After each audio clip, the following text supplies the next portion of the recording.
Mr. Speaker, I rise today in support of the Safeguard American Voter Eligibility Act, the SAVED Act, which requires individuals to provide proof of citizenship when registering to vote in federal elections.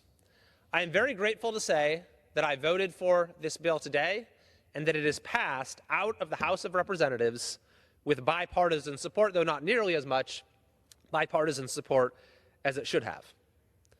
In states like Massachusetts, Ohio, Virginia, non-citizens have recently been removed from the voting rolls, and many of those non-citizens, it appears, have actually voted.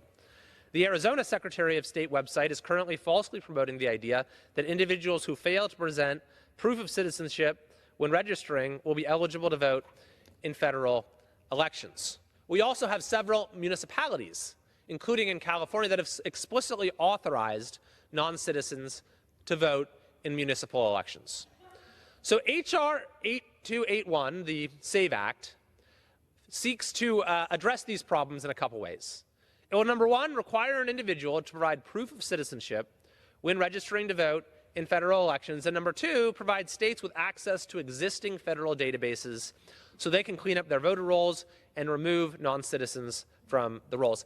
This should be a pretty common sense idea, that only American citizens should vote in American elections. And it's astonishing to me that you had a couple hundred people in the House of Representatives today that voted against this, although fortunately it did pass, again, with bipartisan support. And one of the objections to the bill was very interesting. The objection was, well, wait a minute, it's already illegal for non-citizens to vote in federal elections. We don't need this law. Well, it's also already illegal for folks to cross into our border illegally. It's kind of a tautology. It's illegal to immigrate illegally. So does that mean it's not happening at all? No, of course. It's happening in an overwhelming way, unlike we've ever seen in our country's history, with millions and millions and millions of people coming into this country illegally. So what we have learned from this administration's approach to illegal immigration is that simply having something be unauthorized under our laws is sometimes insufficient to address the problem. And so while it's true it's already illegal to come into this country without being granted a pathway to be here legally, nevertheless, we need to pass bills like H.R. 2 that provide enforcement and that provide safeguards and that assure that the law is being followed.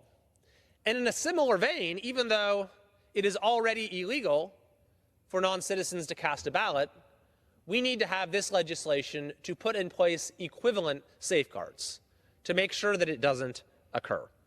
So that's why I am encouraging the Senate to act promptly, now that it's in its court, to pass the SAVE Act, to close the loopholes that are allowing this to happen, to enhance our election security, to minimize the risk of outside interference, and to restore and protect Americans' confidence in our elections.